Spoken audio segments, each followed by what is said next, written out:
Kia ora tātou, everyone. Gosh, I have to say, this is fantastic to see everyone here. Welcome, everybody. And just a bit of housekeeping, of course.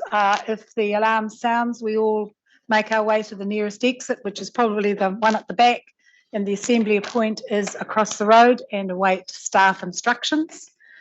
This meeting is being live streamed on the TCC website.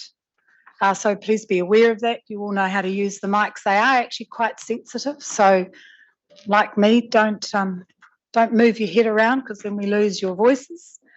And can I just remind everyone to turn their mobile phones either off or onto silence. Could I ask Te Taro to open with a karakia, please?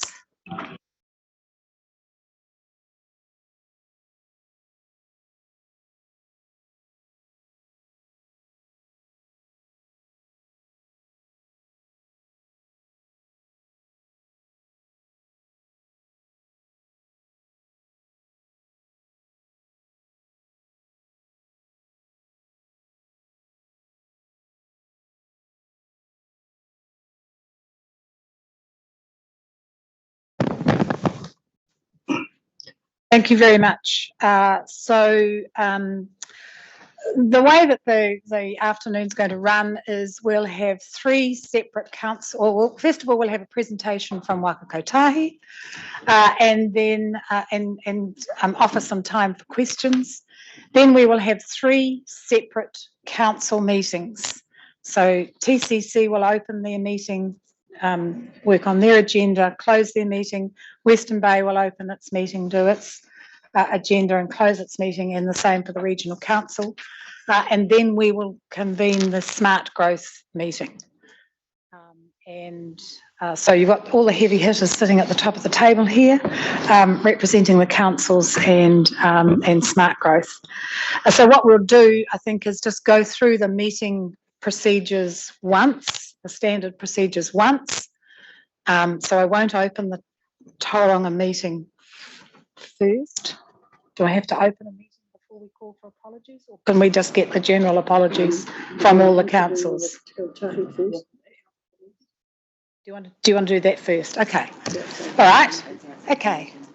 So can we ask our representatives from Waka Kotahi? We have David Spears, our regional director, and we've got Jessie Andrews, and we've got Raylene. Would you like to come up to the table and do your presentation, please?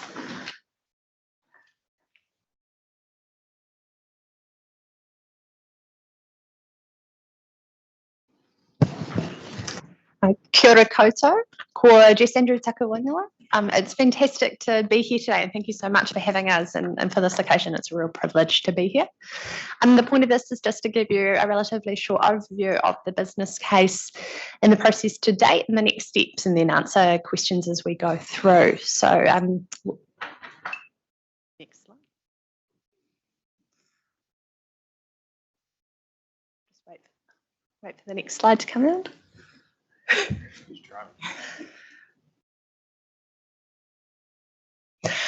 So Te Reko for Tomorrow has a broader program approach that has been taken to communicating in respect of our Te Reko works with our partners across your councils, and also Kāinga Ora and other stakeholders in the area.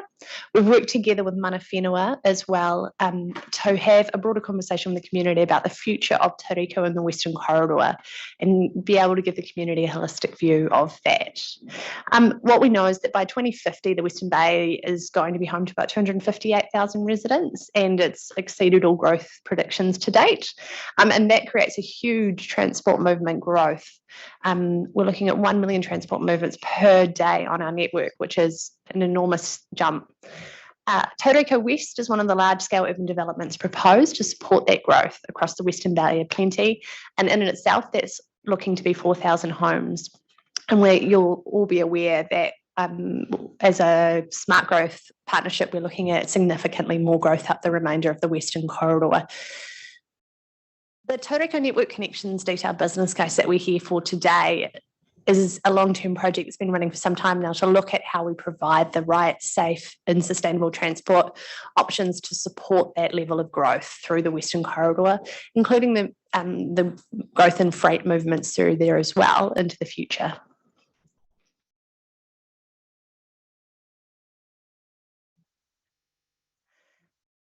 So the recommended option that's put forward in the business case delivers solutions that support urban growth in Te Reko West and the wider Western Corridor, provides choice in how people want to travel by providing quality travel across a range of modes.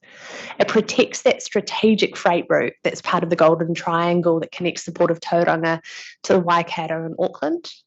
It provides safety for all users, which is a really crucial aspect of the improvements we need to provide here. It also provides resilience and improves the environmental outcomes in the area from where we are now. The benefits of the investment are summarised here, looking across the transport outcomes that we're looking to achieve around resilience, inclusive access, health and safety, environmental sustainability, and economic prosperity. So the recommended option is summarised on the map there, and it concludes works being delivered across 4 stages. The reason that we've proposed staging is helps for the delivery of the program. It allows us to do that efficiently and to maximise how we integrate into the broader network, how we minimise the disruption on road users, especially where we're doing works on the existing roads. It reduces rework and manages costs. It ensures that we can deliver the improvements that are in proportion to what's needed at the particular time. You can see there stage 1 is your route protection, so your resource management process where you put in place a protection over the land and obtain the consents to carry out the works. Stage 2 is in blue, and that's the replacement of the existing Manawa Bridge with a future-proofed bridge slightly up from the existing location and tied into the existing state highway, but that would be supporting the long-term alignment that would come in the future.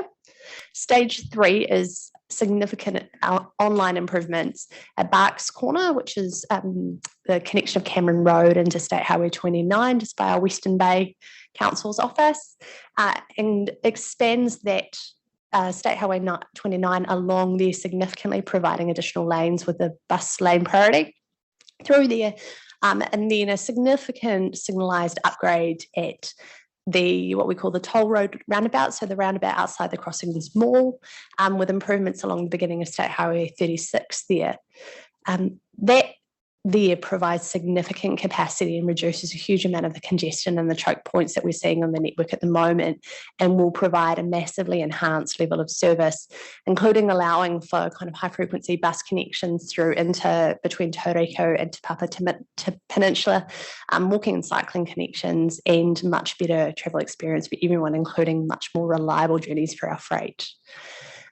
The 4th stage and the most significant stage is the provision of a new offline 4-lane expressway style state highway, starting with a new grade separated interchange behind the existing kind of Cambridge Road intersection there, and then running along through the new growth area with connections by the school and the new spine road that would be built into the growth area, and a new grade separated interchange at Redwood Lane, which would kind of integrate the roundabout that will be built at Redwood Lane as part of the upcoming enabling works. So you're seeing those stage of number of years. The green stage 4 would be delivered based on when the need is and when that's triggered from a really active monitoring base. So our current prediction is that would start at about 2041, but the idea is to monitor the network really closely so that we're actually live monitoring when is it needed. We're not waiting for the need and reacting, we're actually getting ahead of that and providing it at the point that that need arises. So these provide you with a little bit more detail on each of those stages that I've just talked you through, from the Manawa Bridge, which is this one here, which shows how that sits next to the existing alignment and how that would tie back into the existing state highway. This gives you more detail on what we're calling the public transport prioritisation package, which is your 2 intersections at Barks Corner and the toll road, and and the improvements to Highway 29. And just the thing to add on that from what I said earlier is this unlocks significant additional growth. So this will provide the additional homes in Tauriko West beyond what we'll get through the enabling works. It unlocks the Keenan Road growth area, the Merrick Road urban growth areas, and it allows the Tauriko business estate to expand. So that provides you with, 10,500 additional dwellings in the Western Corridor. And the intention is that construction on that would start as soon as you've completed your consenting and property processes. So it's completing those and rolling straight into that. And then finally, just further detail there on stage 4, your offline state highway, and noting in that case that would unlock the remaining growth in the Western Corridor and provide for potential growth in Upper Balk, Merrick, Upper Joyce, and other areas that would be explored through other processes.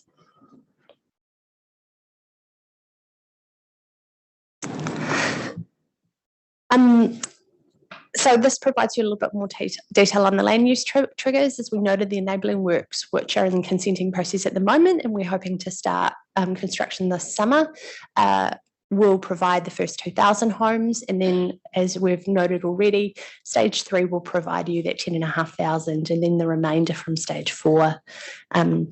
This provides you with kind of a total of 30,000 dwellings in the Western Corridor from a transport perspective.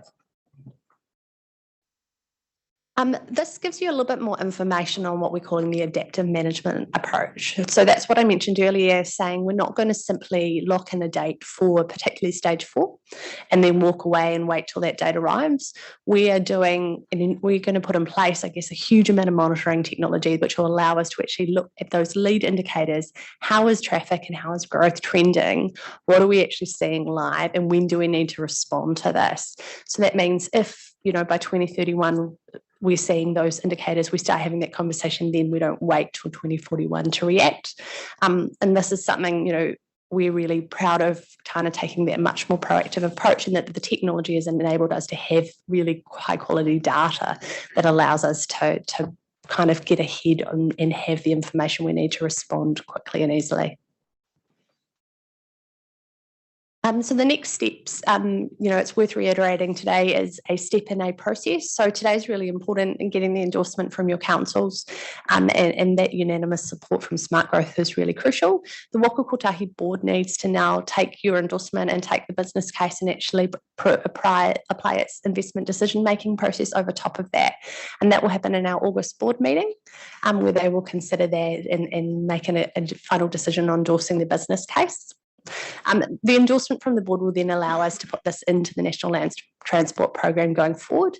So as most of you will be aware, the regional land transport programs are being developed at the moment. So this will feed into that process being run by the Regional Council, and will form part of also Waka Kotahi State Highway Investment Proposal.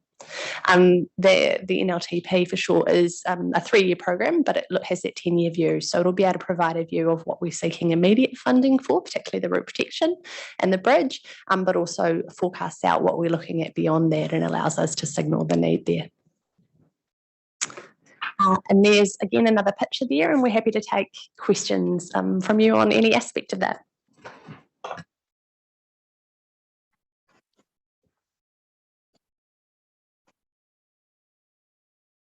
Thank you, Madam Chair. If there was more funding available, would you be able to move faster than the program you've got up there? That's my first question.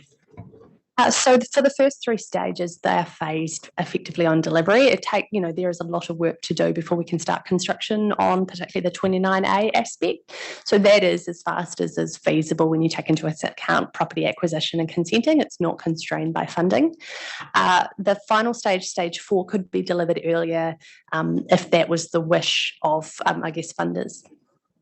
I suppose, Madam Chair, my question is then to the group that when you go to Wellington, you'll actually be speaking with the opposition parties as well to make sure there's continuity, whatever happens after the next election. That's really quite important. And might I say, while I'm speaking with you, the people from Upper Kaimai those intersections that have trouble getting on and off the road into those Old Kaimai Road, Soldiers Road. We're extremely grateful when you said you were prepared to meet with them. I think that's a road safety issue and something that should actually be monitored as we go along. Instead, Madam Chair, we've had to fight every time for any intersection upgrade, and there needs to be something more positive of a program as to how those intersections can, just as important as any other work that we actually do.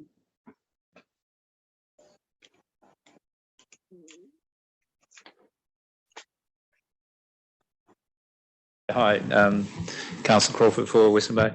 Yeah, I was just the same question was, you know, delivery of speed. You obviously answered that it's phased and it's, yeah, so that answered that. Thank you. Oh, kia ora. Do you mind just running us through the improved environmental outcomes? Yeah, so I guess at the moment that state highway corridor does not have any stormwater treatment on it. So by upgrading that through the enabling works package and through this package, you'll see, you know, that sort of treatment up to the required standards. There will also be quite a bit of restoration in the Kapuroa Valley. We have heard from our hapu reps that they would like that stream realigned and naturalised. So we have captured that as best we can within the corridor as well. Kia ora. And if I might just ask one more. So acknowledges there's increased CO2 emissions. My fear is if there's constraint in budgets that the walking and cycling priority and rapid transit bus corridors could be marginalised. Are you 100% secure that it won't happen unless we've got this multi-mode sort of really world-class multi-mode? I think it's really integrated into the program. So it's built into the program. It's not simply an add-on or a tack-on. So I think at this point, you know, we feel really confident that it's a crucial part of the package, and that the staging also supports that. Providing those bus priority as the first stage also drives that behaviour change in those practices. If you build houses there and you only provide car access, then people will drive their car. If you provide high quality bus from day one, then they may well form good patterns from the outset. Thank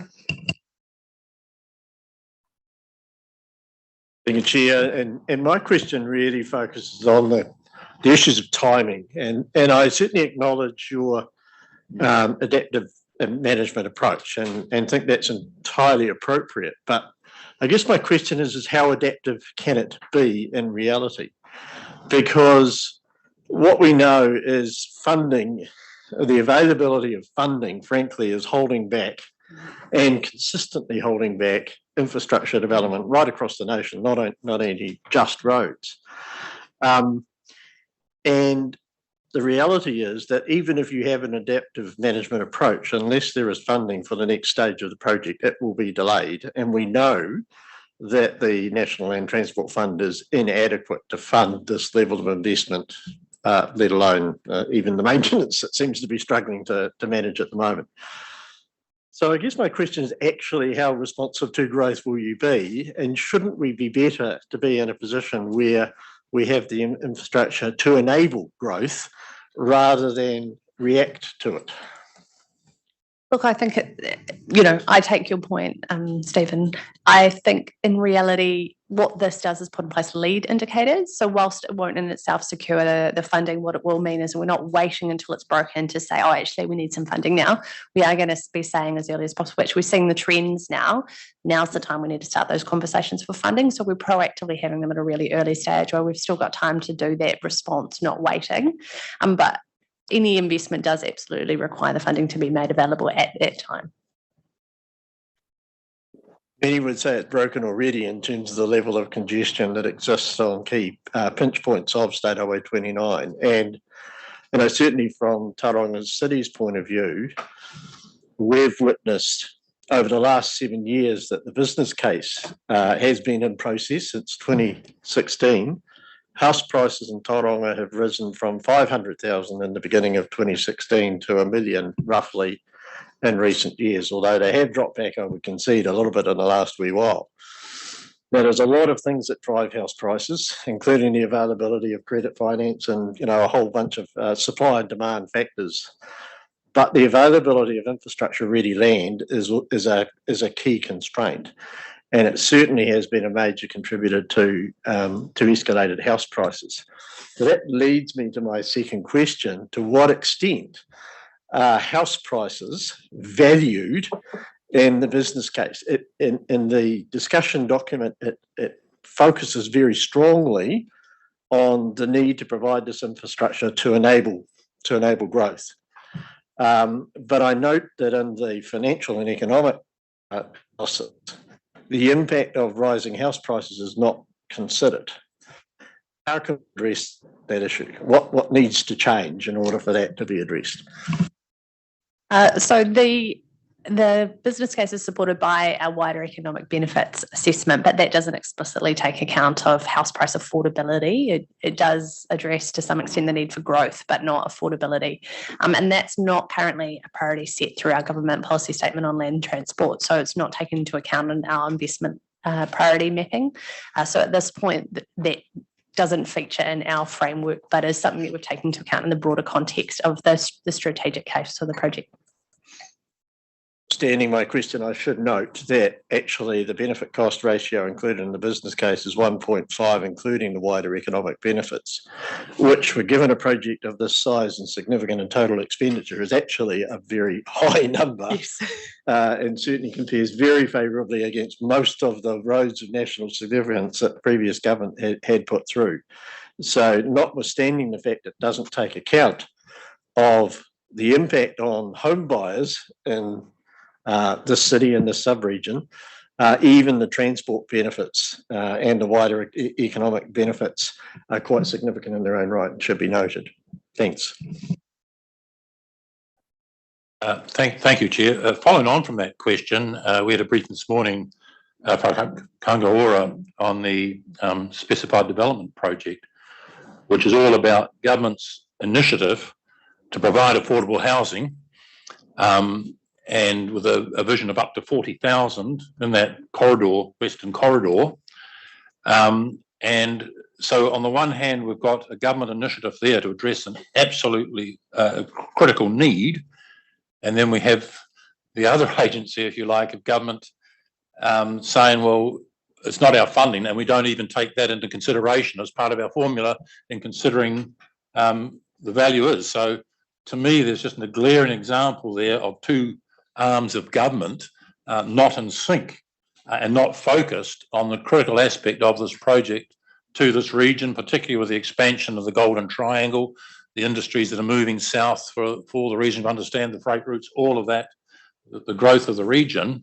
And I would have thought it was critical to put that as part of the criteria for the consideration and the priority setting, because it's overall overarching government policy, but just the two wings of government don't seem to be in sync. I just invite your comment on that. Yeah, I guess I can, notwithstanding that the GPS does not direct us to include housing. If we did, we would have to include it in all our business cases. So the relativity, it would be a relativity issue anyway. But let me reassure you that we are very connected with our colleagues at Ministry of Housing and Urban Development and Kaingaroa, and Brad and John from HUD are both up there on the screen with their cameras off at the moment. But we collectively sit on both the Smart Growth and Future Proof forums at the table with many of you. And at an operational level, we work very closely together on how our work enables their work and vice versa. So please be reassured, we are very connected. We actively consider each other's priorities as we are developing our business cases, notwithstanding that in an explicit way, the cost of housing, for example, is not accounted for. But in a wider sense, absolutely, we work very closely together. and that's, I guess, evidenced by the fact that the ministers that attend those forums are the Minister of Housing and the Minister of Transport and the Minister of Local Government, and they are very tight. So, yeah. So to speak again, but I just really want to underline why this is such a critical issue for the sub-region. And it's because the ratio of house prices to income in this sub-region is the highest in the country. The highest in the country. And the reason for that is that we haven't provided the infrastructure in a timely way that opens up the land, that gives us a competitive land market that drives down house prices. And so this is why it is so critical that we get, as a country, all of our issues in alignment, all of our thinking in alignment, all of our strategy in alignment. That's why I raise it. I think it's critical. It's a message. It's a really important message that when the leaders meet with ministers in Wellington, need to convey, because it is holding our region back. And frankly, waiting till 2050 when we know house prices are already through the roof, and waiting to 2050 before we can unlock this land is just not tenable. I'm sure in our resolutions we will be making a point on that, but I think it's critical, and I really wanted to make that point. It's not a criticism of the team of NZTA. I see you all shaking your heads in agreement. I think we're all in alignment, but our processes are not in alignment, and we need them to be. Can I just acknowledge that at the Regional Transport Committee meeting recently, the work you did and the resolution that was passed in exactly that effect to give acknowledge to the fact that housing is one of the issues that the Regional Transport Committee want to take account of. So, yeah, you're making the right steps.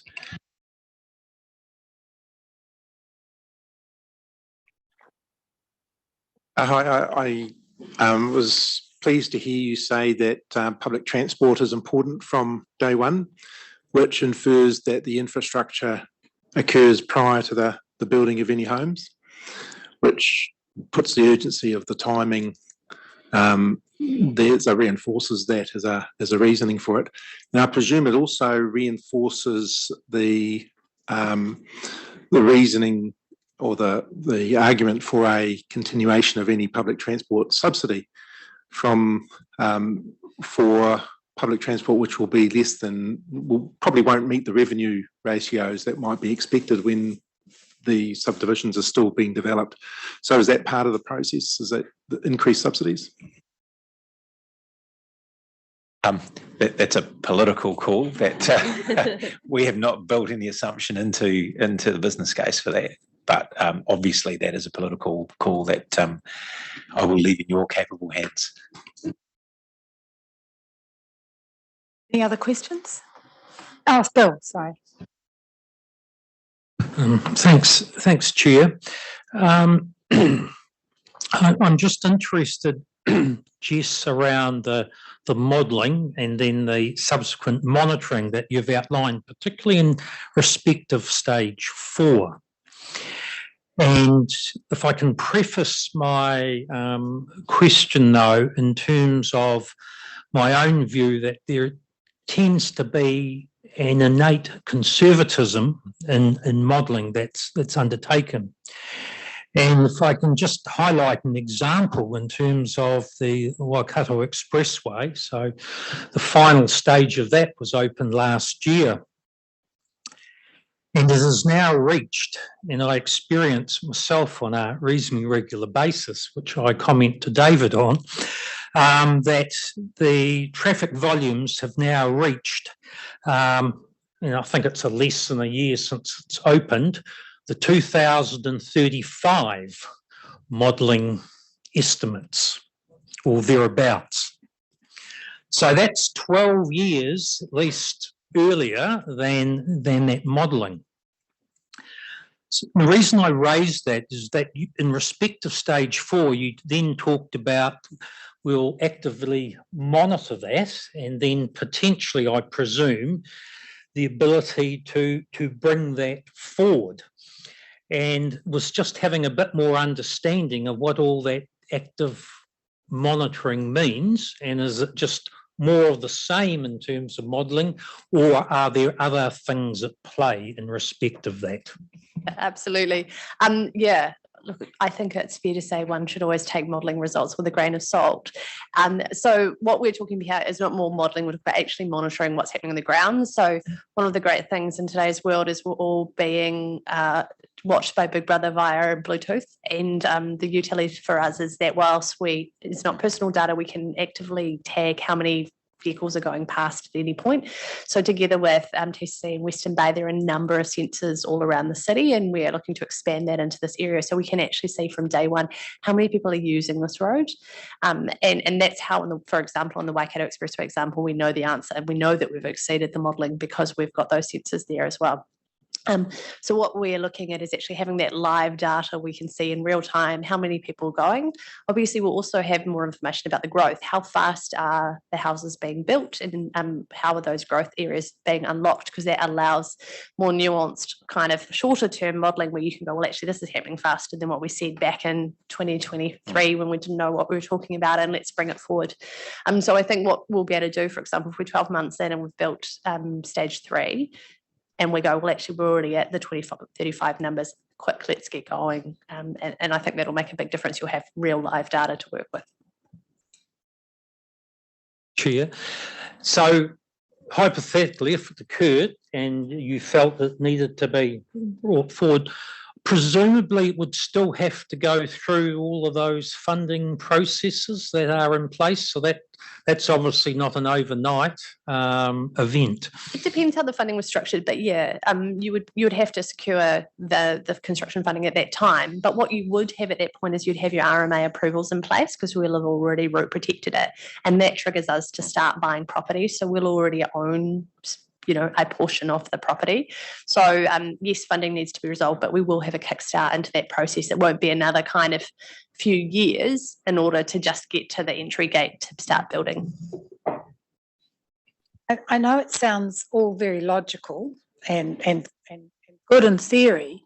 The reality is you won't be able to build any of those houses until the roading's there, and you won't build the roading until the houses are there. So you just said, if more houses are built, but actually you won't be allowed to build those houses, as we found in Tauriko, because the roading isn't there. So it's not going to work in practice. And the second thing, I look at your stage 4, and you're proposing sort of 8 to 10 years construction time. So we're not going to start building the road until the need is proven, and then it's going to take 10 years to construct, or 8 years to construct, by which time it will be underspec for what the growth probably is by then. So that's my problem with and I understand what you've done in the system, and it's great that you've got the monitoring in place, but I just can't see that is actually going to work. I understand the theory. I just think in practice, the reality is that we need it faster, we need it committed. And I know Jane's got another question. Thank you very Don much and then Ken. for coming to give us that presentation. I really welcome the fact that you're going to do a lot of monitoring and have these triggers, which will be signals on when you need to bring things forward. My point is it's not just about numbers of vehicles on the network, it's on congestion and loss of productivity. So what are your plans to do that measurement for congestion? We've already got significant congestion on our network where people are reporting, an hour and a half to make a journey that they used to be able to make in 20 minutes. So we're already suffering from the lack of this infrastructure. And if we have to wait another 20 years, I shudder to think what the loss of productivity will be across the whole economy. So can you give me some assurance that you're going to be measuring the congestion levels? And if you can, tell me what is an acceptable level of congestion, which would, if passed, would trigger us bringing this forward? There's probably a few things to kind of expand on in response. The first thing to say, when we talk about the long-term stage, what we know is that the current sources of the key congestion we're seeing at the moment are Barks Corner and the Toll Road roundabout outside the crossings. So what stage 3 is, it's called the 29A piece, is designed, it will address the congestion we're seeing today and get us back to a level of service that we, allows us to function with a functioning economy and people moving freely around. So we're not going to just build that and leave it congested. That will fix it for a period of time. And then what we want to do is use those lead indicators to see how it's trending and when do we need to intervene with the next stage to maintain that. And the points taken, we want to do that before it gets back to where we are, not afterwards. The monitors do quite a few things. So it doesn't just count the number of vehicles, it also allows us to see how long it's taking people. So, you'll know from Google Maps that you can put it in and it'll tell you today it's going to take you an hour, tomorrow it's going to take you an hour and a half. And this allows us to actually get a sense of how long it's taking people to move. And we can work with the trucking industry around things like their e-roads data to understand, particularly for freight, how are their movements being affected, because, what we can accept and the reliability for them is really important as well. We can also work with regional council to understand how are the buses travelling, are they getting the level of service they need to provide that reliability that's so crucial to ensuring people keep using the bus. So it's more nuanced than just numbers going past the gate. We get to look at movements in a whole bunch of ways and understand the real life scenario that people are living with as to what is, levels of service in exact numbers. I think there is data in behind that, but I think it's around providing, really crucial reliability for freight, making sure those buses can move reliably, and then making sure we're ahead of that congestion so we're not having people wait for, sitting still at those key intersections. Well, it wasn't so much a question, just agreeing entirely with you, Chair Tolley, because the Western Bay has experience of lack of houses. You've got your 8,000 houses potentially at Wairaki to Tumu, your 2,000 at Tauriko. Western Bay has a zone now on the western side of the Wairoa River, which now has no more capacity at all. So it has reached capacity. We've seen cases in Omokoroa, people now are resisting and pulling out of there and even moving to Taonga to live because they're just so fed up with it. So I agree entirely with you. So, I'd welcome 2,000 capacity certainly out our way. Yes, I take your point that all models are wrong and some are more wrong than others, but it's the failure to look at sort of future growth with the models that worries me. And you talk about monitoring and sort of lead and initiatives, but the need's overwhelming. And we know that the benefit cost ratio formula has got its flaws. And I think we should learn from history because back in 1959, the National Roads Board, they could not get the Auckland Harbour Bridge to reach parity to build the Auckland Harbour Bridge in 1959. It did not reach one in cost benefit. And then within 10 years, they had to do that was a 4-lane bridge. They had to put 4 extra lanes, 2 each side with the clip-ons. So, and of course, North Shore just boomed with that bridge. And we've got the same situation here. There's just so much pressure for growth and we're behind it. To get ahead, you have to realise the limitation of that benefit cost ratio formula. And if you just use it as a blind constraint, you just won't allow for that growth potential that is just the pressures driving in this region.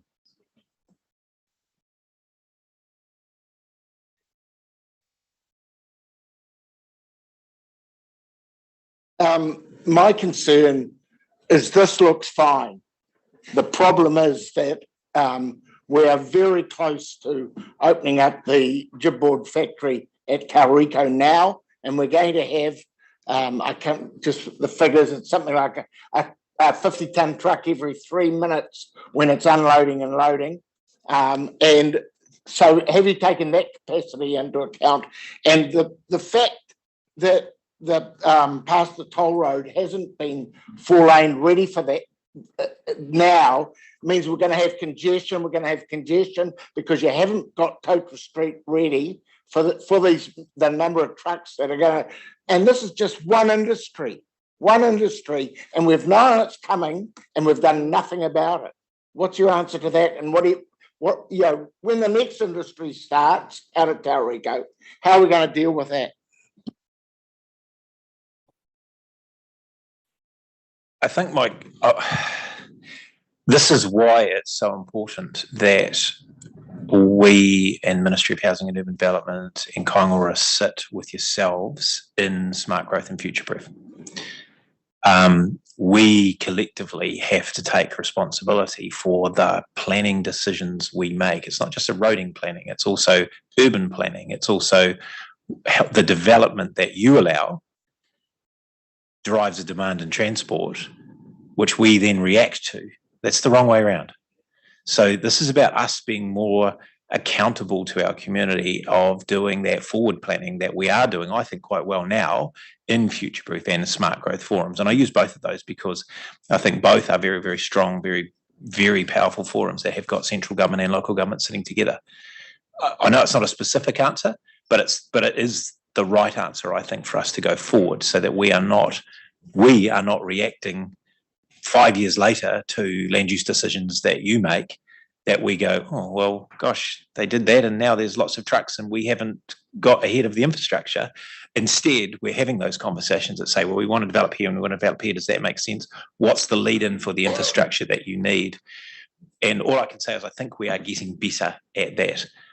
We are currently now wearing some of the consequence of not being good at that in the past. But you say that, but we've known this is coming at us, this particular one, and it's massive, and it's going to congest. And I know it's on your plan for the Topher Street, but what about Elizabeth Street? And then coming down, once you get down to Barks Corner, the toll road down there, this is going to be a major, and you have known it's coming, and there is nothing that I can see that is really planned for it. And I'm not blaming you because it's a funding issue. So, but it has to be taken into account. We're going to actually, that one factory could totally gridlock Takatima.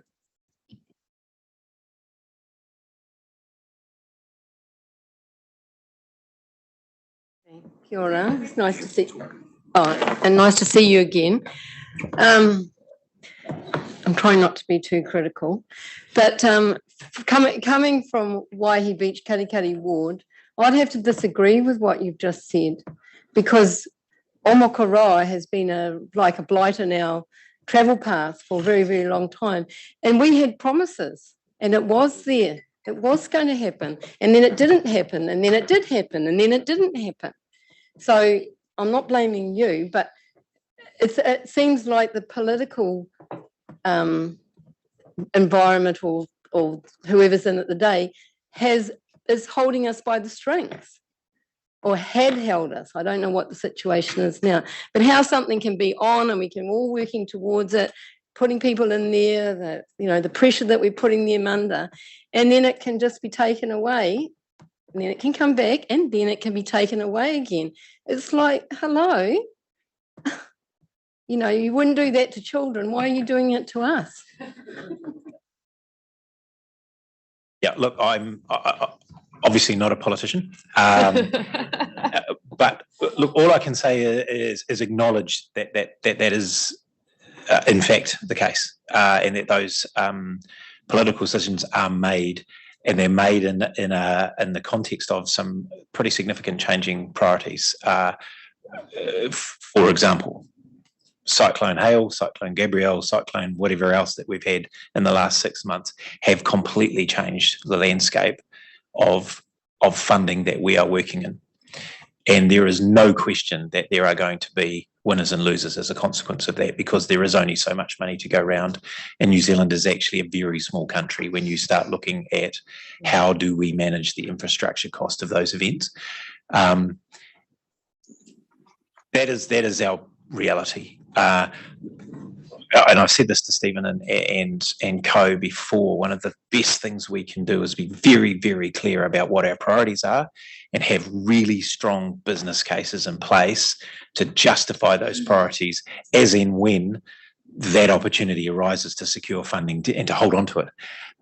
If we don't do that, if we're not at the front of that queue when funding decisions are made, we will miss out. So this is a huge step in having this business case, hopefully having it endorsed, hopefully being able to move forward in the next stages to being in a really good place when that funding is available and has certainty. This is a message to take back, and that the biggest port in New Zealand, I don't know whether it's the worst, but let's say it's the worst or near to the worst, traffic problems. It's all increasing everything that we buy and sell in New Zealand. You know, it's not helping the economy. Somewhere along the line, someone's got to wake up and go, hey, we need to really do something here. We need to build it tomorrow. Hey, look, in fairness to these guys, they're presenting a business case. That's great. I have to say it's great sitting around the table listening to all of that because there's no doubt that central government policies have done this sub-region in the eye. And we are absent. We have not had the investment in infrastructure that we not only deserve, but that we actually need. So in fairness to these guys, they are the arm that is presenting the business case. The message is good, and that's the message that we'll discuss in the Smart Growth, which is the partnership that we've been working in. I was tempted to respond to you, David, along the lines that Anne did, because actually this region has been planning well for a long time, but central government has let them down of many colours. And so Brad and John know that that's a discussion that we've been having for a long time. So the last one, and then I think we need to get on with our meetings. Margaret, we have the last word. Margaret, there we are. Thank you, Madam Chair. The spirit of cooperation that existed here in about 2008 was something to be commended. Everybody, Smart Growth, all agreed they'd have 12,000 people living at Mokoroa, and we would work towards having the transport plan to get there. And then when Michael Woods became the minister, he took Te Puna to Mokoroa plus the interchange off the 10-year plan. There's absolutely nothing you could do about that. That's a political decision. Flick the money off from Belk Road upgrade, which has really annoyed everybody. And so your responsibility, I'm not on Smart Growth, but I'm adamant that if you work together and you're all of one mind, Te Puna to Mokoroa and the interchange has got to come back on the plan, and it's a sense of urgency because, as Anne has said, people are leaving there because they can't get on the road to even get further down the highway.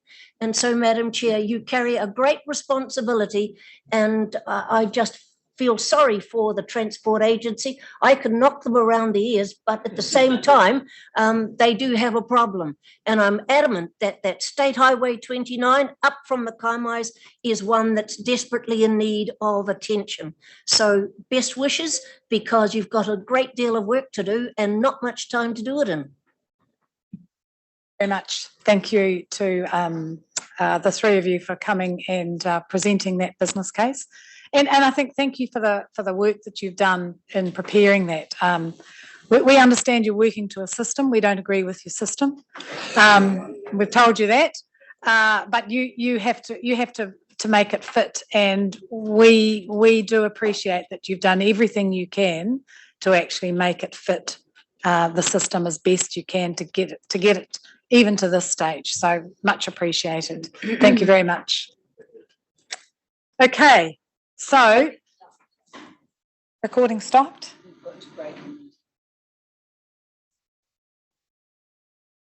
Okay, we're just putting a pause in. We were wondering.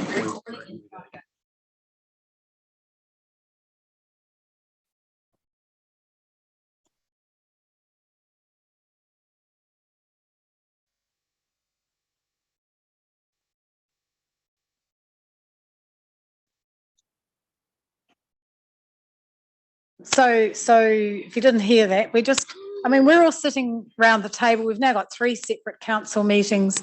We'll each have our own set of officials come up to the end of the table.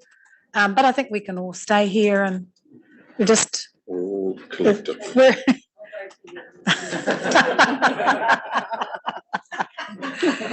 Okay, so do we start the Tauranga City meeting? Okay, so I'm officially opening the Tauranga City Council meeting. We have no apologies because we're all here. There's no one in the public forum for us. We have no late items, and this will count for other than apology. Or do we want to take all the apologies now, or do you want to do that individually in your meeting? Okay, all right, keep it easy for the staff. No confidential business, no change to the order of business, no confirmation of minutes, any declarations of conflicts of interest. No deputations, no recommendations. That brings us to the business on hand, which is the only item on the agenda. Mr. Chief Executive. Thank you, Madam Chair. I'm going to hand over straight to General Manager of Strategy and Growth, Christine Jones. Good afternoon. So this is the TC team for State Highway 29 that we've been working on. So given the business case has already been covered in the presentation, our intention is not to go over any of that. We just really want to give you a very short overview of the strategic importance of the Western Corridor and State Highway 29 business case and future-proofing investment in that context. And then we just want to talk through the recommended resolutions that we're presenting to you and the rationale behind that, and then open up if there's any questions that you have of TCC staff, if you're comfortable with that way forward. I'll just pick up with the strategic importance. Andrew Mead, the Manager of City Planning and Growth at Tauranga City Council, for those that don't know me. Western Corridor is one of our key growth corridors through smart growth and AFTI as agreed across the partnership and with central government. It's been an area of significant growth over the last probably 2 decades, and with significant planned growth carrying on into the future. Some of those growth areas are being planned now, and there's potential for a significant amount of future growth long term. Obviously, none of that can happen without the long-term transport solution. My comments just quickly will focus, I guess, on the more near-term land use, particularly the Tauriko West and the Tauriko Business Estate extensions, which are going through sort of plan change processes. As we speak, we're about to be both notified. And I guess notwithstanding the points that have already been made about the shortcomings of a long-term staged investment solution here, if we do look at stage 3 and the investment around the Barks Corner area, which will unlock a large amount of growth, particularly all of Tauriko West and all of the Tauriko Business Estate extension, and in a time frame based on the slides, which is aligned with the land use development. But the real issue we face is that we are working through a range of planning processes at the moment. So the plan change, we're working through a range of funding agreements, and the developers at the same time are working through their commercial kind of feasibility and trying to get their house in order to develop. Until there's real certainty that there is commitment and funding for the delivery of that infrastructure, which is a range of steps ahead of where we are today, those processes still face significant risks. So I think the point that I'm trying to make here is that we need to go beyond where we've got to today. And of course, that's where everyone's heading. But to get to the point where funding is committed for delivery on those timeframes to have that investment in place, or else we will find continued challenges in moving forward other processes associated with our near-term growth areas in the Western Corridor, let alone the future growth that we would all like to be able to unlock.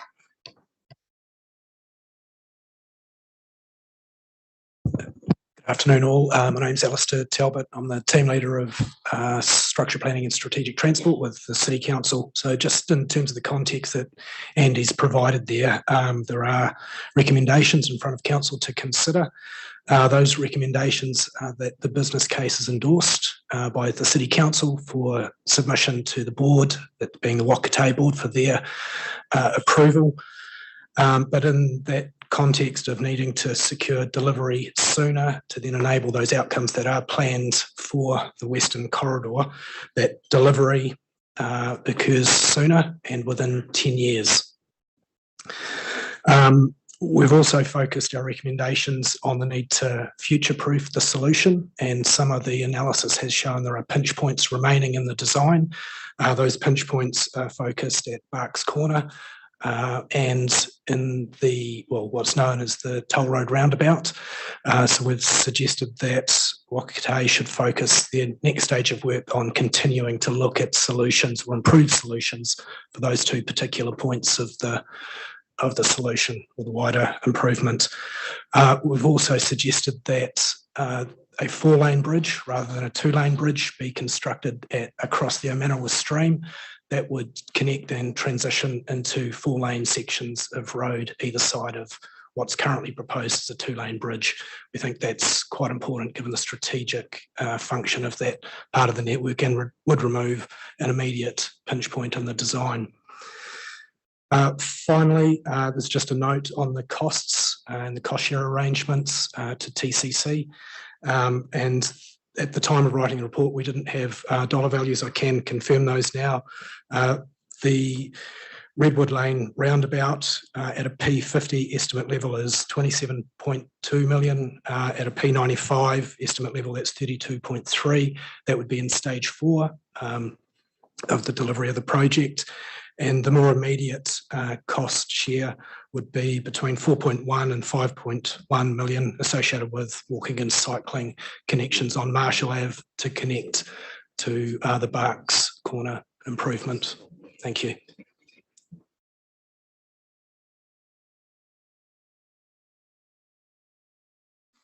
Okay, so look, I have to say it's really good to be sitting at the table with our Western sub-region partners, because this process began back in 2016 and it was signed off by the 3 councils to develop the business case. And of course it was signed off in the RLTP to fund the business case again by the members sitting around the table. So it's appropriate that we have a look at this next stage of that business case together.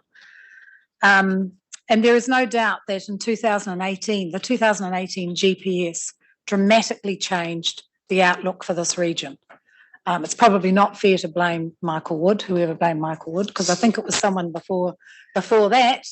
But we lost 29, we lost Hewletts, and we lost State Highway 2 out of that GPS, which has done this region a huge disservice, and we're now trying to make up rapidly for that.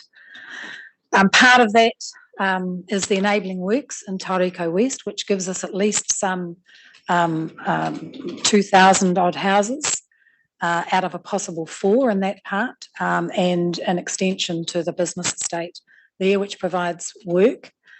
That has a cost of about 260 million. So it's not cheap, and we're still negotiating it because a real chunk of that comes from the developers themselves, both in what they develop, but also in their development contributions, which help pay for that. That's about 80 million of that. We're lucky to get 80 million from the government through HIF to help with that. And Waka Kotahu's share of that is just under 87 million. So they are large. It's a large investment as a makeup, if you like, to get something moving in this area. So I think for me the important issues are that, again, as a sub-region, we endorse this business case going through to the next stage. But as we've heard, this doesn't guarantee that this road gets any sort of priority whatsoever. It's got to go down, it's got to pass, be endorsed by the board, so they have to accept it. And then it goes into the regional land transport program. And we're probably, again, only looking at stage 1 of that, getting through in the next 3 years. So it is important that we endorse it, I think, and show as a sub-region that this is important. It is important that it doesn't then create more pinch points, and so that the recommendations from the staff take that into account, because otherwise we're just pushing the problem literally down the road. it is important that we future-proof so that we're not building a 2-lane bridge that eventually a 4-lane highway will come up to and leave with a 2-lane bridge in the middle. That just seems nuts. So we do need to make sure that it's future-proofed. And to the timing, Andrew, I think it was about this time last year, we had the privilege of meeting with the Minister of Finance and Infrastructure, and we laid out the plan then for State Highway 29, and we referenced the Winstones factory that was starting to be built. I think it's 87 truckloads every 24 hours over 6 days, over 3 days every 6 weeks. And that isn't just Gibboard for Tauranga, that is Gibboard for New Zealand. And that has to go over the Kaimais, the gypsum has to come from the port into the factory and then out of the factory over the Kaimais and around to the rest of New Zealand to help with the cost of building in the rest of New Zealand. So we've been trying to make preparation, and in fact we wrote to the ministers that we're in partnership with, then saying this road needed to be constructed in the next 10 years. And the reality is that only central government can make any of the changes we're talking about today. The presentation we had from, I think the regional team have done a great job for us within the system. But the only people that can change what we're asking for and give the funding and the certainty are central government. So in the normal course of events, we'd have a recommendation that we took it to Smart Growth and asked the Smart Growth leaders to go down and put it in front of the ministers. But we don't need to do that recommendation today because we're all sitting around the table and we're going to have a Smart Growth meeting. So, you know, let's get on with it.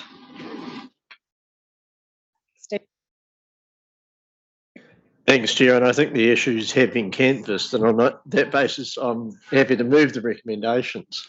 But I just want to make the comment that the recommendations we have in front of us relate to the business case for State Highway 29. In the context of the wider discussion that we've just had, that the priorities for this region are State Highway Stage 2, State Highway 29, Hewletts, Hull, Totara, and I'd just quietly add in Turret Road, 15th Ave. But certainly from a state highway perspective, State Highway 2, State Highway 29, Hewletts, Hull, Totara, and I know we're going to be having those discussions in Smart Growth shortly, but this council, Tauranga City Council, fully endorses those as the sub-regional priority projects. David, I hope you heard that loud and clear. We are passing this recommendation, which I'm happy to move, Chair, on the basis of the current State Highway 29 business case, noting in particular the timing issues and the issues around pinch points and providing sufficient capacity so that when we do find the funds, we've got a bridge over a Manawa that actually has the capacity to carry the traffic that's going to and from it. So with that, I'll move the motion.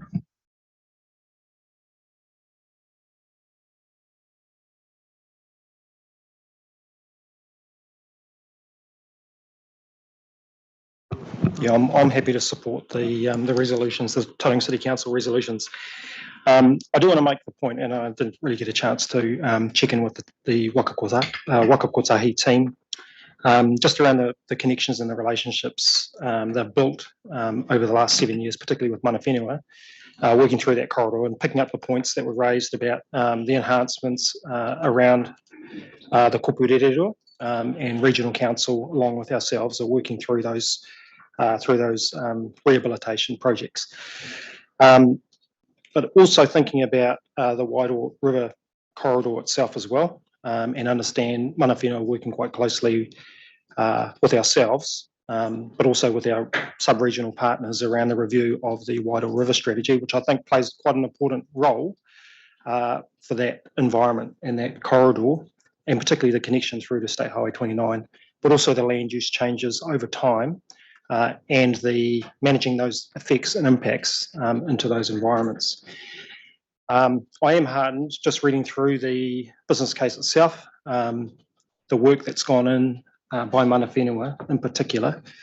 I did have a role back in 2016 when this project first started, along with TNL. So it's great to see the ongoing support and ongoing work with the partners and Mana Whenua to work through those challenges. So along with Stephen and Bill, yeah, happy to support the resolution. Okay, so no further discussion. I'll put the motion. That's the recommendations outlined in the agenda. Receiving it, endorsing it, and reconfirming those timing, pinch point, and future-proofing issues, and then the cost shares. So the requirement on TCC. All those in favour say aye. Aye. Against? Carried. Thank you. And with that, I close the TCC meeting. Oh, good. Oh, good. I noticed Doug voted too, so well, it's just inherent in it, isn't it? Move the motion.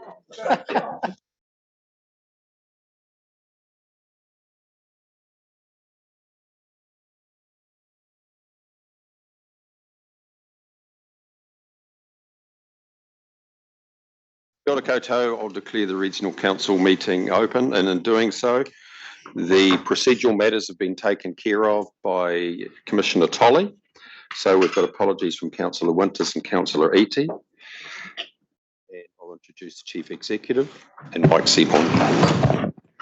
Kia ora koutou, councillors. Thank you for the opportunity to present this to you today.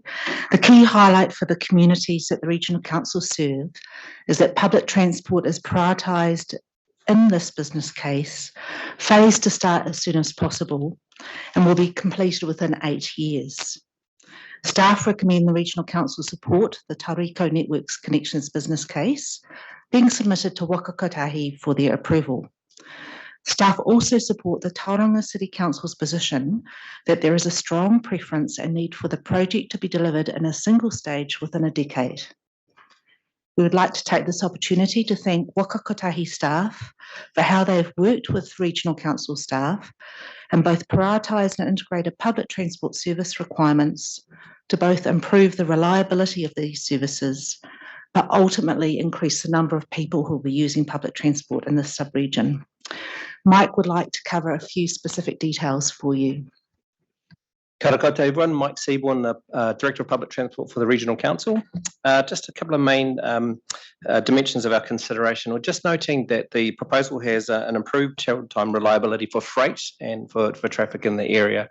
And in a regional consideration, that makes it a regionally significant in both a project and a nationally significant freight route. In terms of the proposal itself, there's a significant opportunity around mode shift, particularly with the way the project is designed and connected with the Kāinga Ora offering, as well as the growth opportunities in the area. And just lastly, but quite dear to my heart at least, it's an increased level of service for our PT customers. So we do believe that in terms of the planning that's going on around the transport system, and that's a really important point for us to sort of connect to, is that this exists within a transport system.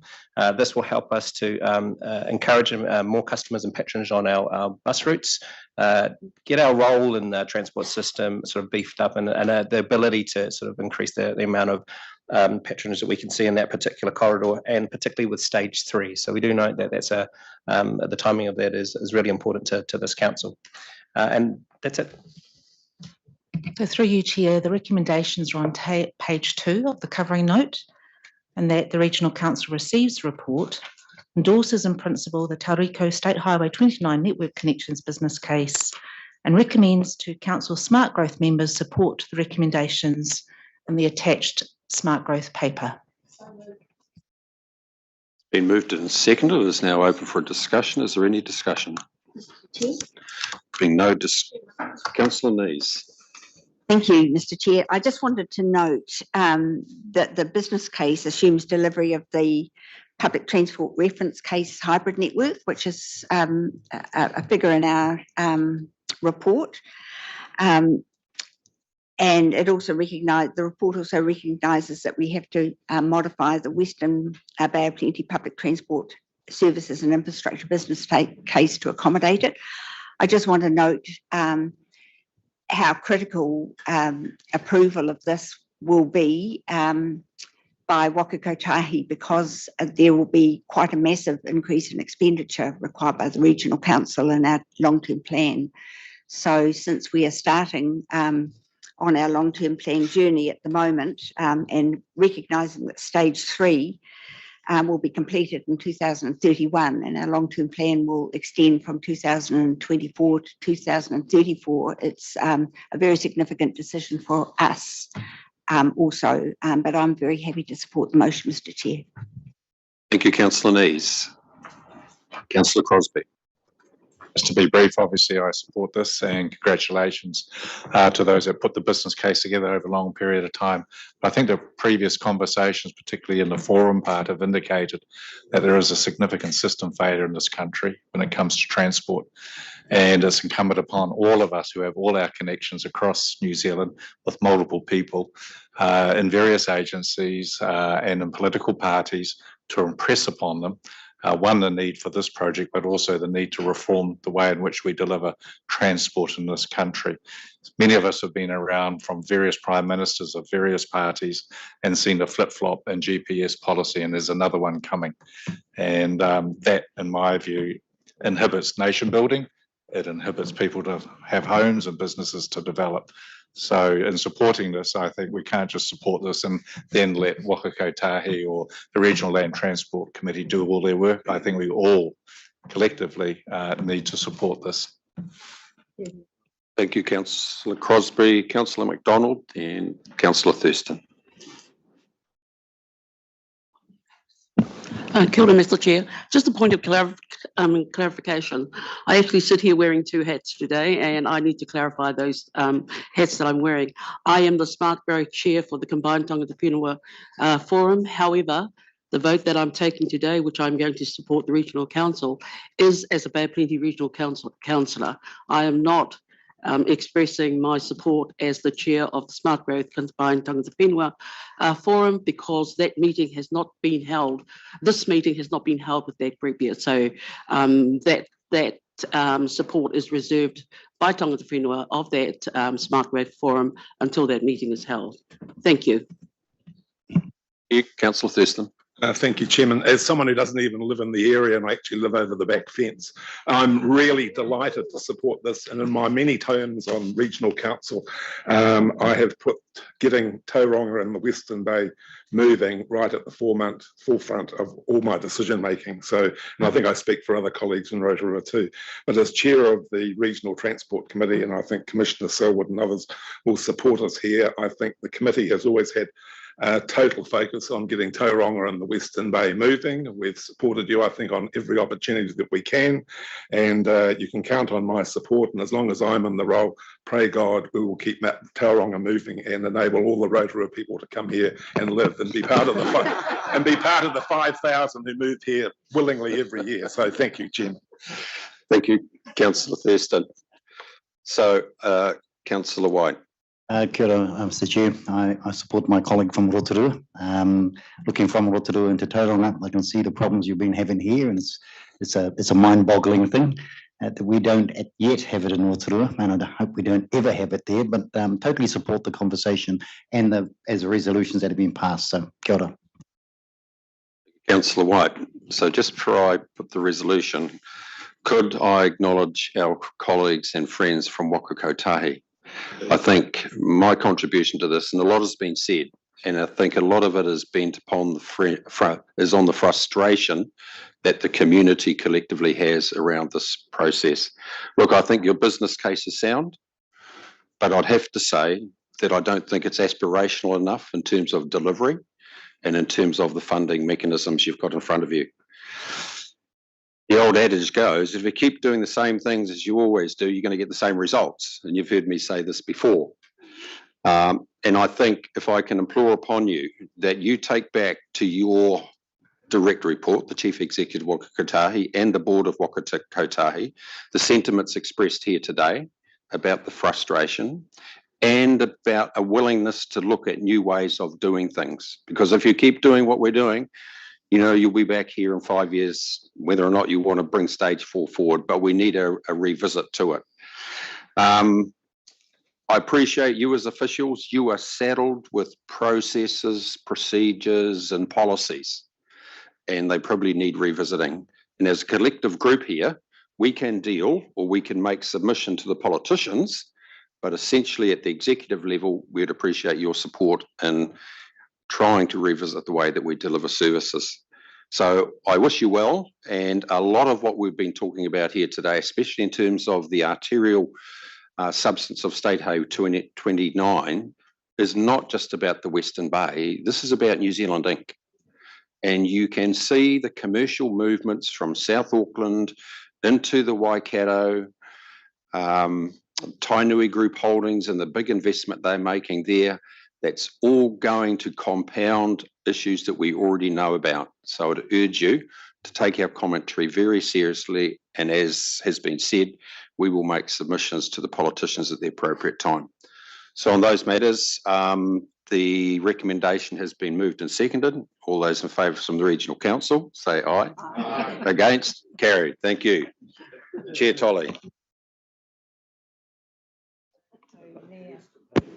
Okay, so we'll let our staff set up if that's okay.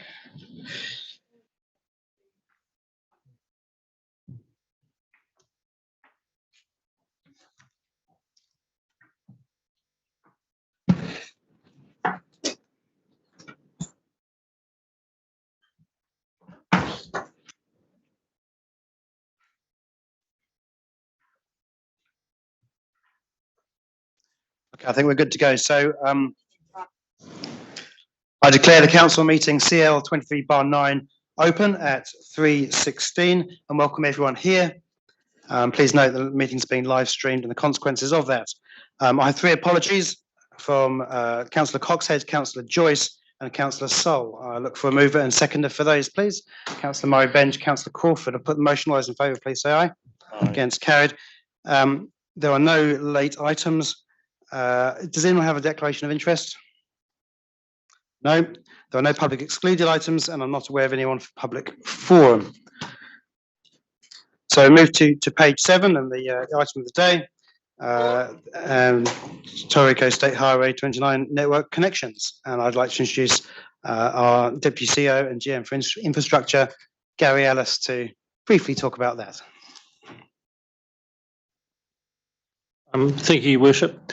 So the report from the Western Bay supports the business case, and I was going to take that as read.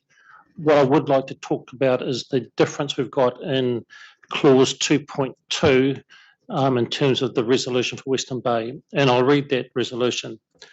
That council endorses the Tauriko Network Connections business case being submitted to Waka Kotahi for its approval, noting that the Takatuma North Link Stage 2 is of equal priority for the sub-region and noting the urgency of the Omokara State Highway 2 interchange in particular.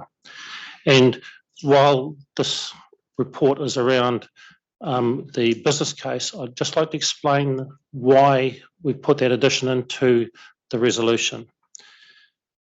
Omokara was designated a growth area under smart growth in the early 2000s, and since that time this council has been working to achieve the growth and the housing growth in Omokara. And Takatuma North stages 1 and 2 supported that growth. The funding commitment for Takatuma North was previously committed by NZTA at the time, and the project was to be finished by 2015. So at the moment, obviously we've got stage 1 underway, which is fantastic, but the council, the community of Omokara and our community and the users of State Highway 2 still need stage 2. Stage 2 supports the housing growth in Omokara. It's an existing housing growth area that's growing now. It's not a future housing growth area. And it also supports improved commuting time and opportunities for modal shift and for passenger transport once it's in place, when you've got the 4-lane road in place.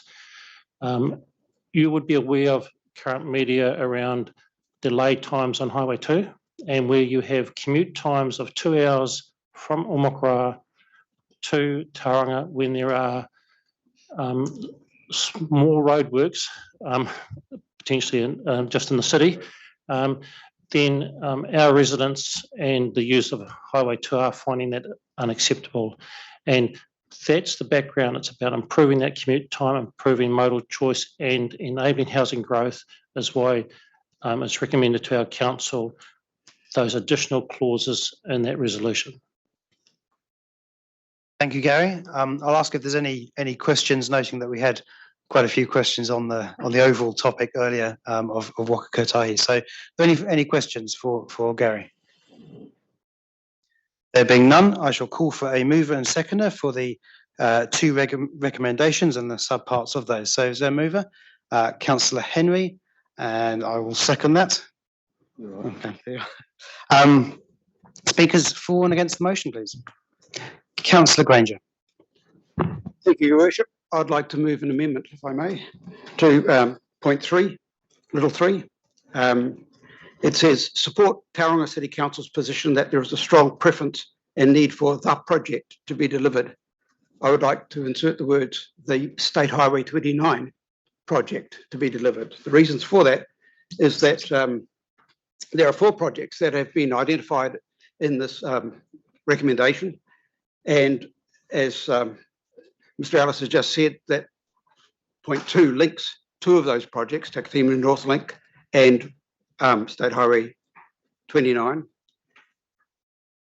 And it's critical that the 4 projects are considered separately in funding rounds, and that the Commission, and as Commissioner Selwood has already said, that our regional priority is State Highway 2, TNL2. And I don't want some clever politician reading these minutes later on to come up with the excuse that we want it all done as one project and therefore we can't afford it. I would like the priorities to remain, and that's why I would like the extra word State Highway 29 project as the project that we are asking to be considered as a single stage. Thank you. Thank you, Councillor Granger. Rather than have it as an amendment, I suggest that if Councillor Henry is supportive of that, I would be as well. Would you be keen to include that? We've spent a lot of time talking about State Highway 29 today, and I'd be happy to include that. Okay, thank you. So that would be support Tauranga City Council's position that there's a strong preference and need for the State Highway 29 project to be delivered in a single stage, etc., etc. Okay. Any other speakers for and against that amended motion, please? Councillor Thwaites. Thanks, Mayor James. I hope when you put the vote that you actually break down the sub-points in bullet point 2, because I will only be voting for bullet point 1 and 2, which endorses the business case. I believe 3, 4 and 5 are superfluous, and they're actually, all they do is to break out tiny parts of the business case. So to me, they're redundant. So I'll vote for 2 and 1. Look, I've been around, I guess once you've been a 5-term councillor, you've been around a while and you've heard a few speeches about significance and growth. And I've got a couple of mayors either side of me who were around at the time the TEL was put forward, and a case for funding to build 18 kilometres of motorway expressway down there to open up all that Wairaki Titumu block of land. And in defence of Waka Kotahi, I honestly question TCC's commitment to really do that. You know, they've spent a fortune putting a water supply in place. They've totally wrecked number 1 road in the process with digging it up and wrecking it, which we're about to rehabilitate. So I'm disappointed that they haven't put more focus on that. And now suddenly with 8,000 houses available to get going, they're suddenly charging off and claiming housing shortages is the big problem. But anyway, that it was just the word deja vu came to mind when I heard those speeches. We certainly have an impending problem of a $40 million wastage of a temporary roundabout at Omokara very shortly. Who knows? The events in 120 odd days' time might well dictate which way that goes.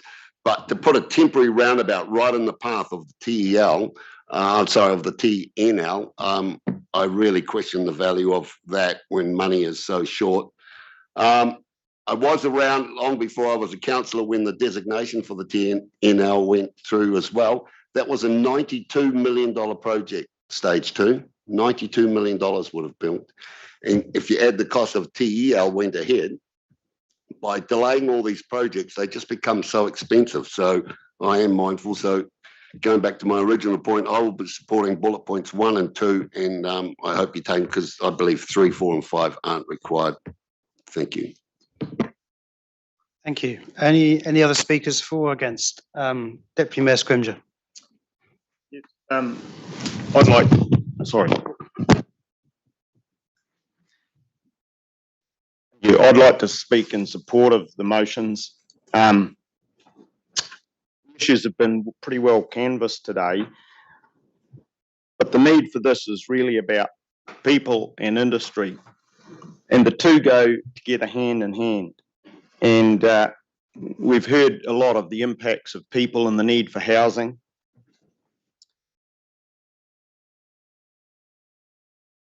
Because of the industrial,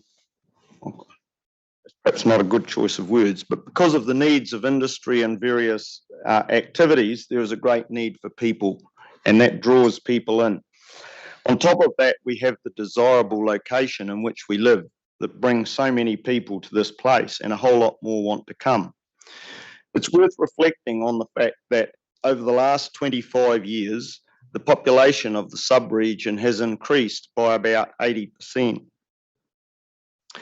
If we go back over the last 70 years to the early 1950s, it's increased something like 12 or 13%.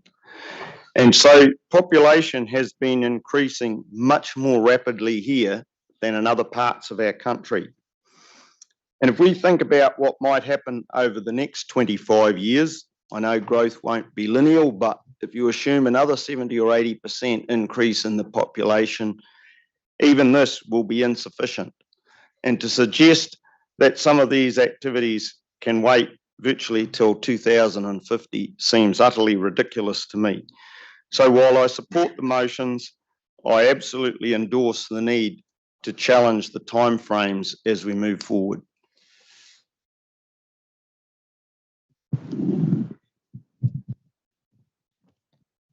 I need a new microphone, to be honest.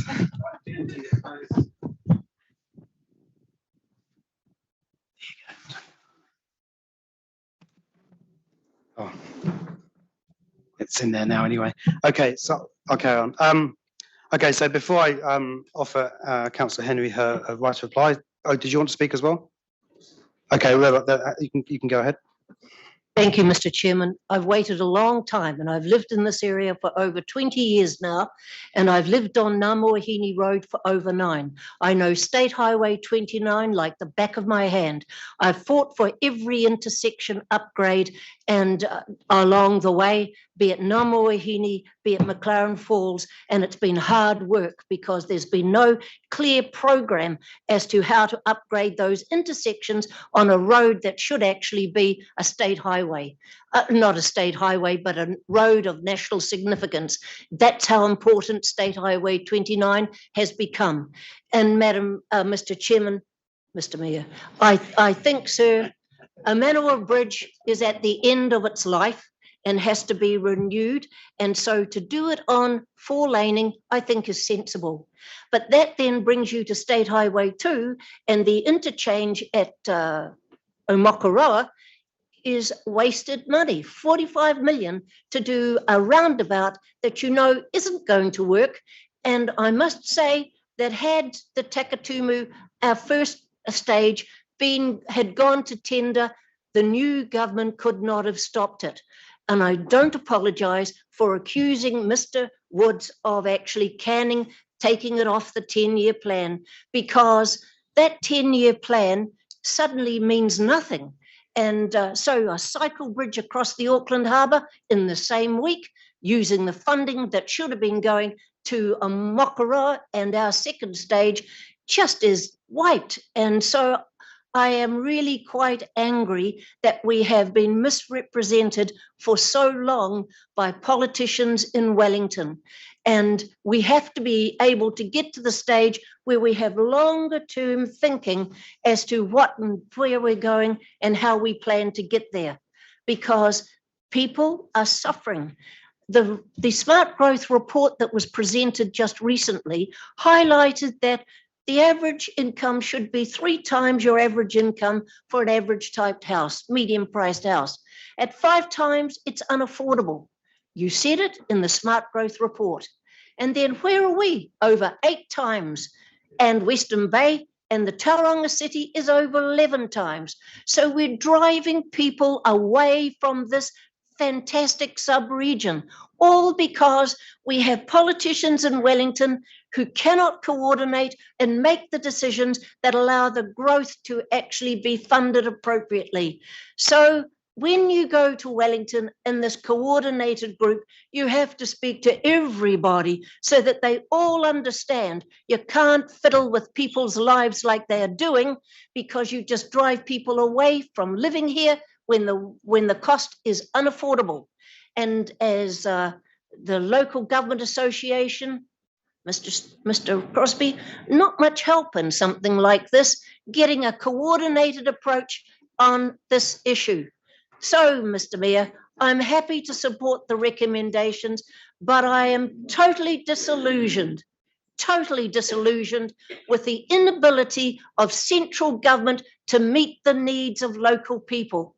So I support the recommendations, and I hope that the timetable, as Councillor Scringer has said, can be brought back so that we do things ahead of time and catch up with what needs to be done.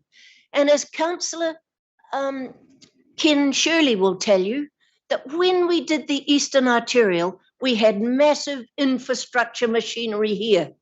When the decision was made to knock serious roading on the head, that infrastructure machinery went away. And now we have to build it back up again. And you wonder how much cost has actually gone into the fact that we're now in a catch-up mode. So I'm in a totally disillusioned space. Mr. Mayor, I do support the recommendations, and as you, as a member of Smart Growth, take a great responsibility on behalf of the people of Western Bay to make sure that you get some decent decisions coming in from Wellington. We've got to go back on the 10-year plan. We've got to actually have timetables that are met, and we have to make sure that the safety issues that exist on our intersections that don't cost a fortune are actually implemented as soon as possible. Councillor Murray-Benge. So I'll speak, and if you do you want to rise reply after, and then I'll wrap it up. I'll try to be brief. Well, yeah. So look, I think this investment is vital for the future prosperity of both our district and Tauranga City Council, and of national importance beyond that. I appreciate the support expressed earlier by Councillor Thurston. Many of our residents travel to work within the city, and our horticultural exports need efficient transport to the port. I'm glad that Smart Growth has noted in the next report that TNL2 is of equal priority for the sub-region and the urgency of the Mokoroa State Highway 2 interchange in particular. And I'll be making the case to the ministers when I meet them. So like this business case is comprehensive and persuasive, and I'll be supporting the recommendations. Councillor Henry, your way to reply. Sorry, James, do you mind if I? Councillor Daly, please go ahead. Yeah, thank you. I haven't prepared a speech like some of you, but Excuse me? Some of you, I do want to support the additional 3 recommendations as well, and I understand Don's position in not supporting those additional 3 because, you know, the TNL2 is you know, extremely significant to our council, and it seems that we're here today at the behest of Tauranga City to push this 29 improvement through, which is fair enough. I'm quite happy with that, I think State Highway 29, if this is what it takes to improve the safety of that road, then so be it. And sooner the better, as Margaret has already outlined. And the need for housing in our area has been proven. The development in Papamoa East and Tauriko has been slower than maybe expected, and the intensification is also likely to be problematic. But I do urge, all councils here to support Western Bay and any future endeavours as we've supported this recommendation today. So with that, I support the full recommendation. Thank you, Councillor Delling. Councillor Henry, you're right to reply. I grew up in Katikati, and one of my great pleasures was to come over to Tauranga to shop. I really enjoyed it. Now, and especially with the road wets that we had, I loathed it, and I wondered whether I could continue to do that. Little bit of fixing up has been done, and we're back to the normal commute, not 2-hour commute from Katikati. But I have to say that I really am pleased that we have in our recommendation that the recognition of what I had spoke about earlier, the on again, off again, State Highway 2. So that while we're talking about State Highway 21, all the roads into Tauranga are of equal importance in terms of the traffic flows and the productivity moving as it should and not holding up, because I believe that's adding to all our inflationary costs as well. I take from what Stuart has said beside me, don't shoot the messenger. So I think it's probably now that I probably have a little bit of apology for the Waka Kotahi people who have also visited us last week, I think it was. But thank you very much for your presentation and your work and your listening to us and hearing what we're saying and understanding the frustrations that we have in this region. And we really hope that we find, and all I'm saying to my people out there, take a good hard look at what you're doing with the next national election, because it is crucial. We really need to have better oversight with our politicians in this area. Thank you. Thank you, Councillor Henry. So I've had a request to take the motion in parts, which I'm happy to do. So I shall put the recommendations 1 and 2 with subparts 1 and 2, and then 2 with subparts 3, 4, and 5 separately. Okay, so I'll put the motion that so 1 and 2 parts 1 and 2. Put the motion. All those in favour, please say aye. Aye. Against, carried. And then 2 subpart 3, 4, and 5. I'll put the motion. All those in favour, please say aye. Aye. Aye. Against, carried. Okay. Thank you very much. So with that, with no more information for receipt and no need to exclude the public for anything further, I'll declare the meeting closed at 3:38. Thank you very much. Everyone want to stand up and have a bit of a twirl? Before we start smart growth.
Come on, let's go.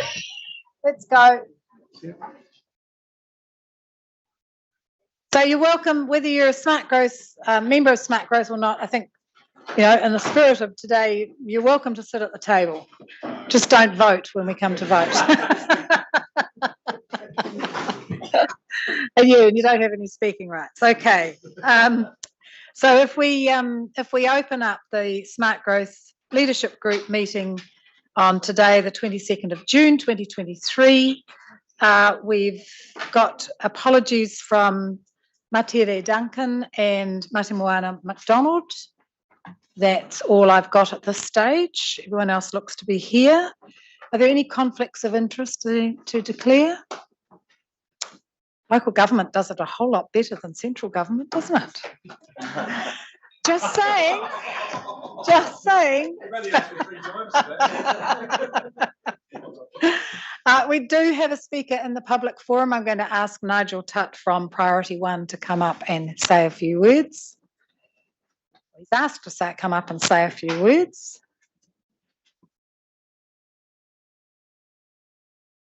Kia ora koutou. So firstly, well done everyone. The region, well the sub-region needs a united voice, so it is very pleasing I think from the rest of us to see you all manage to meet in unison today and support what's a really, really significant business case. So you should be congratulated about that. It hasn't always happened, but I think this is really, really good for the region, so well done. So look, I come here today as Chief Executive of Priority One, the Economic Development Agency for the Western Bay of Plenty, but also as Chair of the Western Bay of Plenty Infrastructure Forum. That's a recently formed forum with a bunch of business agencies and some significant local businesses, so I think the Port, Zespri, Balance, etc. And we were essentially formed because we are in an infrastructure crisis and we would be better able as businesses to, or the business sector, to be able to advocate for better infrastructure. So I just wanted to outline 3 points really in favour of the business case and then a little request at the end. But it's top of the recent released action plan for the Western Bay Infrastructure Forum for a reason. There are 3 big benefits. So firstly, housing. We all know we're desperately short of housing and in crisis. It's already been mentioned that we have the worst housing and rental affordability of any major city in New Zealand. That's actually really, really important to businesses because, of course, they need talent in the future, and we need to be really good at attracting and retaining talent in this area. It's important because obviously the economy is growing, but critically our demographics don't go in our favour too, right? Our ageing population will see much more of a need for us to be able to attract and retain good talent in this region. Unfortunately, high house and rental prices have the opposite effect to that. So we really need to fix that. Otherwise, we'll be in real trouble in 20 or 30 years' time. And I guess despite efforts to intensify and all of the right things being done there and adopt new methods, public and private investment has essentially been stymied in this area by a lack of transport infrastructure, which then provides housing land supply. Secondly, industrial land is very important as well. It's kind of the lesser thought of cousin to residential land, but it's equally important. We're equally short on it, and we desperately need additional capacity there. But critically, that provides us with choice and allows us to put the right businesses in the right places to be more productive and to coexist with the residential community better. So we desperately need to have that choice. And also, this particular area happens to be on a key trade route as well. I think it's well been mentioned around the drift south of Auckland into the Waikato, and then the need to move here. So having available industrial and commercial land out in the west is really, really important for us. Lastly, and probably most significantly for New Zealand,